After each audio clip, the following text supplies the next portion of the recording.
শালবাগানস্থিত army ক্যাম্পে আয়োজিত হলো এক বিশেষ স্পেয়ার কর্পস ইএসএম র্যালি, যেখানে উপস্থিত ছিলেন ভারতীয় সেনা এবং বিএসএফ এর প্রাক্তন ও বর্তমান আধিকারিকরা।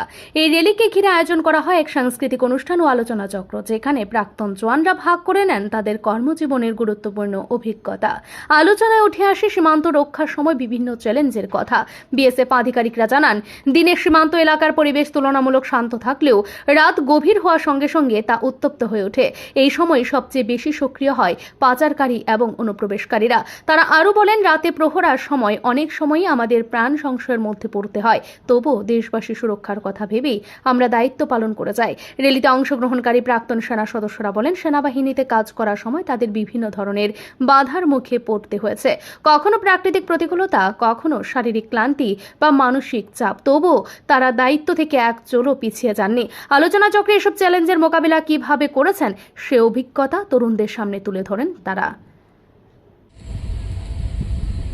मैं अगरतला स्टेशन से बिलोंग करता हूँ। Born in 1946।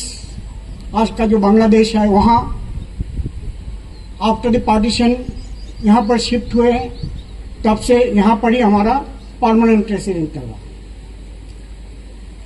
मैं व्यक्तिगत रूप से बहुत ही आभारी हूँ, क्योंकि इस स्टेशन से मैंने बहुत कुछ लिया है, बहुत कुछ पाया है।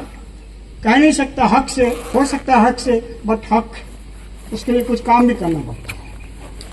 मैं त्रिपुरा से आईआईटी खड़गपुर से 51 इंजीनियर रेजिमेंट में नौकरी में गए हैं। इंजीनियरिंग पास करने के बाद सिविल इंजीनियर 1969 में इंजीनियरिंग पास किया, 1970 में कमीशन हुआ, रिटायरमेंट हुआ 1991 में, वॉलंटियरी रिटायरमेंट।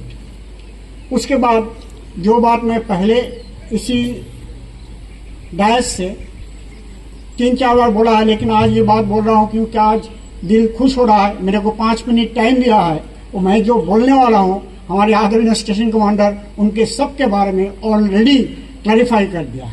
সাংস্কৃতিক অনুষ্ঠানে সেনা জওয়ানদের সৃজনশীল দিকও উঠে আসে। গান, আবৃত্তি ও দেশাত্মবোধক পরিবেশনার মাধ্যমে দেশ রক্ষার প্রতি তাদের অটল নিষ্ঠার প্রতিচ্ছবি দেখা যায়। এই র্যালির মাধ্যমে একদিকে যেমন দেশের জন্য আত্মোৎসর্গকারী প্রাক্তন জওয়ানদের সম্মান জানানো হলো, অন্যদিকে বর্তমান প্রজন্মের মধ্যে দেশপ্রেম ও দায়িত্ববোধ জাগিয়ে তোলার প্রয়াসও লক্ষ্য করা গেল। ব্যুরো রিপোর্ট, ঋদ্ধি নেটওয়ার্ক।